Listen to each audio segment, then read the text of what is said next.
नमस्कार, मैं नेहा जैन, श्री प्रताप सिंह बारहट राजकीय स्नातकोत्तर महाविद्यालय शाहपुरा भीलवाड़ा।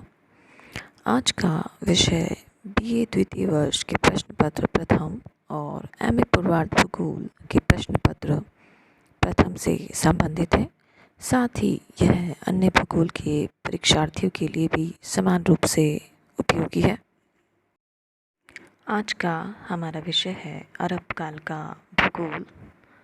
भाग 1 के अंतर्गत हमने अरब भूगोलवेत्ताओं के भूगोल के सभी पहलुओं पर विचारों को जाना था। साथ ही भूगोल के विकास में अल मसूदी, अल मकदसी, इब्न हाकल, अल बाल्खी के विचार को जाना था। आज हम भाग 3 के अंतर्गत अल बरूनी, अल इदरिसी भूगोलवेत्ताओं के भूगोल के विकास में योगदान को जानेंगे। अल बरूनी अरब भूगोलवेत्ताओं में अल बरूनी का विशेष स्थान है। इनका जन्म 4 सितंबर 973 ईस्वी में वर्तमान उज़्बेकिस्तान में हुआ था। यद्यपि यह ताजिक जाति के थे, तथापि वह सांस्कृतिक दृष्टि से फारसी थे। अपने परिश्रम और ज्ञान के बल पर इन्होंने धर्म, दर्शनशास्त्र, गणित, कालक्रम, औषधि विज्ञान तथा विभिन्न भाषाओं और साहित्यों में उच्च स्थान प्राप्त किया था।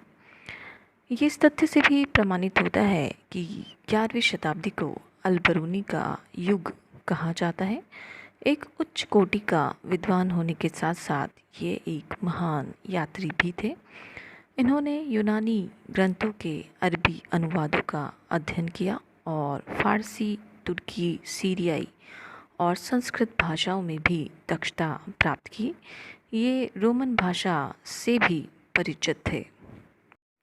ये उच्च कोटि के लेखक थे। इन्होंने अनेकों पुस्तकें लिखी। इनकी बहुचर्चित रचनाओं में किताब अल हिंद, अल कानून, अल मसूदी, किताब खनिज एवं बहुमूल्य रत्न, तारीख उल हिंद, किताब अल जामाकीर, किताब अल सेना प्रमुख हैं। किताब अल हिंद में भारत के सामाजिक, आर्थिक और ऐतिहासिक जीवन पर इन्होंने कई लेख लिखे हैं। भारत के भौतिक भूगोल पर भी इसमें लेख इन्होंने लिखे हैं। अल कानून अल मसूदी, इस पुस्तक को गजनवी के पुत्र शासक मसूद को समर्पित इन्होंने किया था। इसमें खगोल विज्ञान, अक्षांश देशांतरीय स्थितियाँ, कुछ विशेष स्थानों के प्रादेशिक वर्णन और सिंधु नदी का उद्गम का वर्णन किया गया है। इसको स्थानों की सीमाएं और दूरियों की शुद्धता के नाम से भी जाना जाता है। और बहुमूल्य रत्न, इसमें विभिन्न खनिजों के रंग और चमक, उनकी प्राप्ति स्थल का वर्णन किया गया है। पश्चिमी और मध्य एशिया, उत्तरी भारत में विभिन्न प्रकार की खनिजों की इसमें उपस्थिति इन्होंने बताई है। इन्होंने संस्कृत से अरबी भाषा में भी अनुवाद किया। इन्होंने भारत और चीन के बारे में बहुमूल्य सूचनाएं इन पुस्तकों में मिलती हैं। इन्होंने 29 पुस्तकें लिखी, जिनमें से 4 मानचित्र, 4 ज्योतिषी, 4 जलवायु विज्ञान, 7 पुस्तकें की उपगाओं और सर्वेक्षण से संबंधित थी। इन्होंने महमूद गजनवी के राज्य काल में ये भारत आए थे। इन्होंने 1030 ईस्वी में किताब अल हिंद लिखी थी। भौगोलिक देन, किताब अल हिंद पुस्तक में इन्होंने सामान्य परिस्थितियों में स्थलाकृतियों के निर्माण का वर्णन किया है। इन्होंने हिमालय के दक्षिण में जलोढ़ निक्षेपों में गोल पत्थरों का महत्व बताते हुए स्पष्ट किया है कि ये पत्थर नदियों की तेज धारा में बहते हुए एक दूसरे से टकराकर गोलाकार हुए हैं। पर्वत से अधिक दूर जाने पर महीन जलोढ़ का निक्षेप होता है। खगोल विज्ञान में अल बरूनी ने पृथ्वी के अक्ष पर इसके घूर्णन को माना और कई स्थानों के अक्षांश तथा देशांतर निर्धारित किए। इन्होंने अपनी पुस्तक अल तहदीद में ब्रह्मांड की उत्पत्ति का विस्तार से वर्णन किया। अल बरूनी के काल में इस बात पर भी बहुत बड़ा विवाद था कि सौर मंडल का केंद्र पृथ्वी है या सूर्य। क्योंकि उस समय दूरबीन का आविष्कार नहीं हुआ था। इसीलिए इन्होंने पृथ्वी को ही सौर मंडल का केंद्र माना। इसके बाद इन्होंने ध्रुवों, भूमध्य रेखा, अक्षांश, देशांतर और राशियों का वर्णन किया। इन्होंने समय और तिथि के अध्ययन में भी विशेष रुचि दिखाई और विभिन्न देशों के कैलेंडरों का अध्ययन किया। इन्होंने विभिन्न क्षेत्रों का दिन और रात के समय में अंतर तथा ध्रुव पर लंबे दिन के बारे में भी छानबीन की। इन्होंने अपनी पुस्तक कानून अल मसूदी में सूर्य और चंद्र ग्रहण का विस्तृत वर्णन किया। इन्होंने ये भी बताया कि जब सूर्य क्षितिज से 18 डिग्री के नीचे होता है तो प्रभात और गोधूली बेला का अनुभव होता है। इन्होंने पृथ्वी के चंद्रमा की अधिकतम और न्यूनतम दूरी भी मापी, परंतु उसे चंद्रमा के व्यास के संबंध में इन्हें अधिक जानकारी नहीं थी। इन्होंने ये भी स्पष्ट किया कि समुद्र में वृहद और लघु ज्वार भाटा चंद्रमा की कलाओं पर निर्भर करता है। इन्होंने ग्रहों को चंद्रमा, बुध, शुक्र, सूर्य, मंगल, बृहस्पति तथा शनि के क्रम में भी व्यवस्थित किया था। इन्होंने सूर्य को भी पृथ्वी की भांति एक ग्रह माना तथा पृथ्वी को स्थिर तथा ब्रह्मांड के मध्य में बताया था। अलबरूनी की भू-आकृति विज्ञान और जीवाश्म विज्ञान में भी विशेष रुचि थी। इन्होंने अरब, जुर्जन, ख्वारिज़्म में पाए जाने वाले अवशेषों का अध्ययन किया और बताया कि प्राचीन काल में ये प्रदेश समुद्र में डूबे हुए थे। इनके अनुसार गंगा के मैदान का निर्माण नदियों द्वारा निक्षेपित जलोढ़ से हुआ है। इन्होंने उस समय की बसाव योग्य विश्व का भी सही अनुमान लगाया और बताया कि यह पूर्व में चीन से लेकर पश्चिम में मोरक्को और स्पेन तक विस्तृत है। इन्होंने विभिन्न खाड़ियों और छोटे समुद्रों का भी इन्हें सही ज्ञान था। इन्होंने विभिन्न खाड़ियों और छोटे समुद्रों को बारे में बताया। इन्होंने आइस सागर, बाल्टिक सागर का भी वर्णन किया। इन्होंने ये भी बताया कि हिंद महासागर का संपर्क लाल सागर तथा फारस की खाड़ी से है।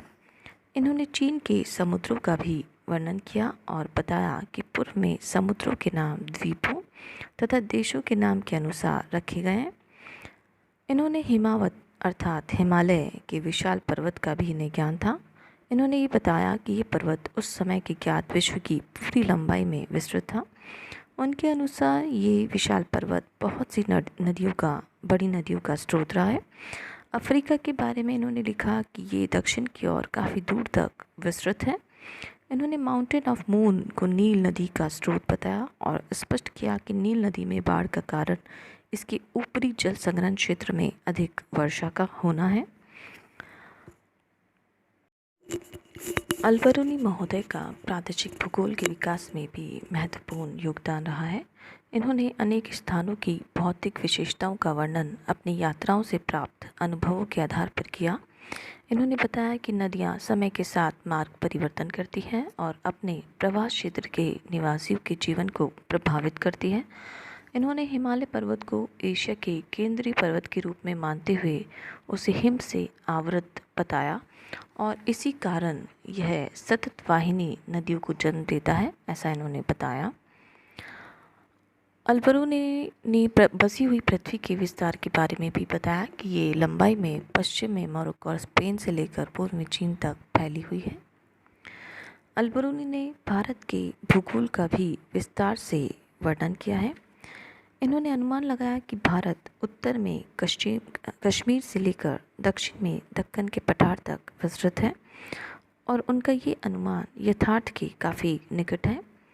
इन्होंने भारत के प्रायद्वीपीय आकार का भी वर्णन किया और बताया कि उत्तर में भारत को हिमावत अर्थात हिमालय तथा मेरू अर्थात पामीर ने घेरा हुआ है। इन्होंने बताया कि प्रायद्वीपीय भारत में पश्चिमी तथा पूर्वी घाट वर्षा के वितरण को प्रभावित करते हैं। इन्होंने सिंधु नदी के उद्गम मार्ग तथा इसकी बाढ़ों का भी इन्होंने विस्तृत वर्णन किया। इन्होंने ये भी बताया कि सिंधु नदी की 5 सहायक नदियाँ इसके साथ पंचनद अर्थात वर्तमान पाकिस्तान में मिलती है। सिंधु नदी के अतिरिक्त इन्होंने भारत की अन्य नदियों का भी संतोषजनक विवरण दिया। हालांकि उनका ये ज्ञान किंवदंतियों पर ही आधारित था। कश्मीर के बारे में इन्होंने लिखा था कि ये एक ऐसे पठार पर स्थित है जो ऊंचे पर्वतों के द्वारा घिरा हुआ है। इन्होंने ये भी स्पष्ट किया कि कश्मीर और पंजाब में किस प्रकार शीतकालीन वर्षा होती है। इन्होंने कन्नौज नगर का भी वर्णन करके ये सिद्ध कर दिया कि उन्हें भारत की उत्तरी मैदानी भाग का पर्याप्त ज्ञान था।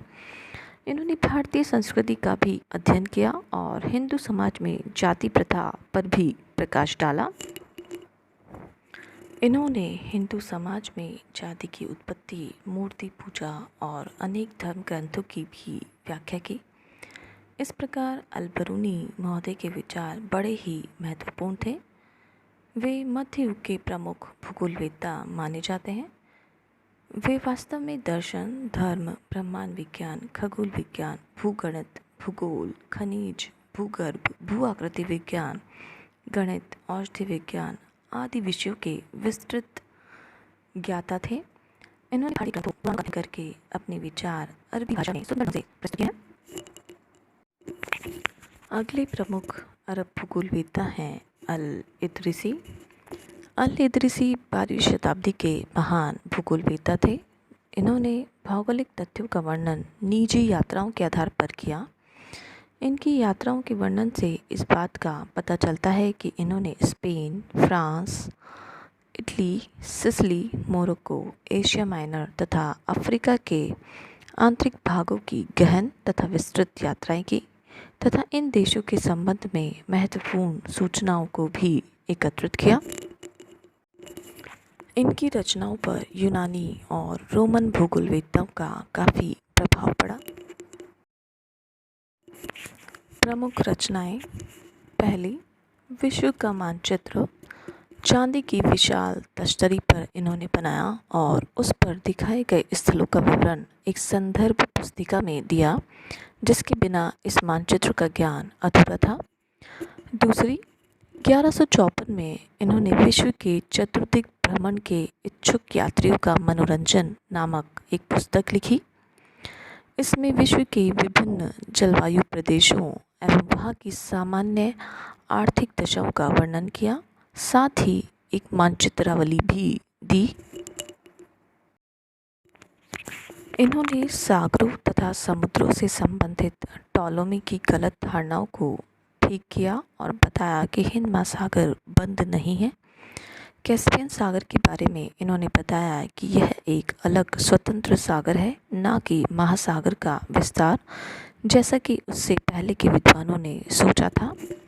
इन्होंने डैन्यूब तथा नाइजर सहित कई नदियों के मार्ग को बड़ी शुद्धता के साथ निर्धारित किया। दक्षिणी गोलार्ध के संदर्भ में इन्होंने बताया कि अधिक गर्मी होने के कारण यह मानव बसाव के लिए उपयोगी नहीं है।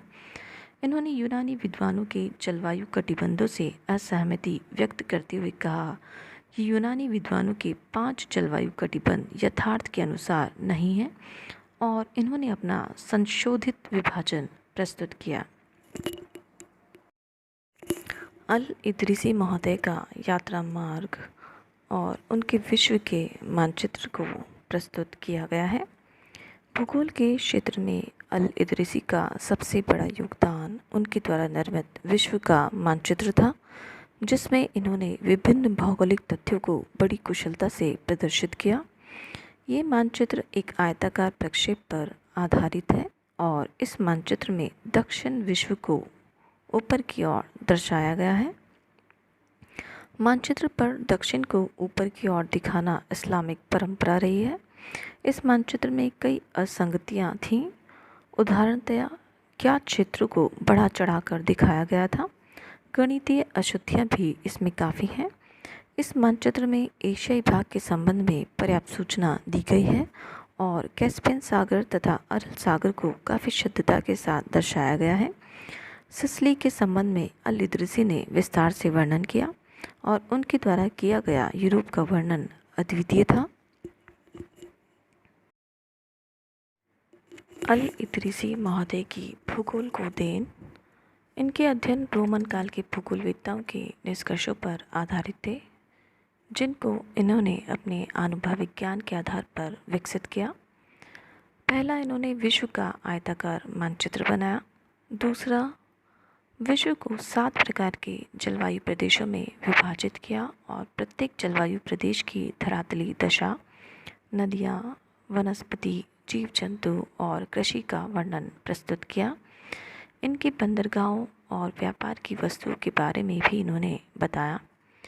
तीसरा, इन्होंने सिसिली, यूनान, फ्रांस, आइबेरिया प्रायद्वीप, उत्तरी अफ्रीका जिसमें मिस्र और मोरक्को सम्मिलित है, जर्मनी, ब्रिटेन और स्कैंडिनेविया का प्रादेशिक विवरण प्रस्तुत किया। वे भूमध्य सागर के पूर्व में स्थित पश्चिम एशिया के बारे में इन्हें सीमित ज्ञान था। इन्होंने भारत और चीन आदि के बारे में भी इन्हें कोई ज्ञान नहीं था। चौथा, इन्होंने टॉलमी की भांति हिंद महासागर को स्थल से घिरा हुआ सागर माना था। तो ये थी अल इदरिसी और अल बरूनी अरब भूगोलवेत्ता की भूगोल के विकास में महत्वपूर्ण देन, जो कि भूगोल के विकास में एक महत्वपूर्ण रही हैं।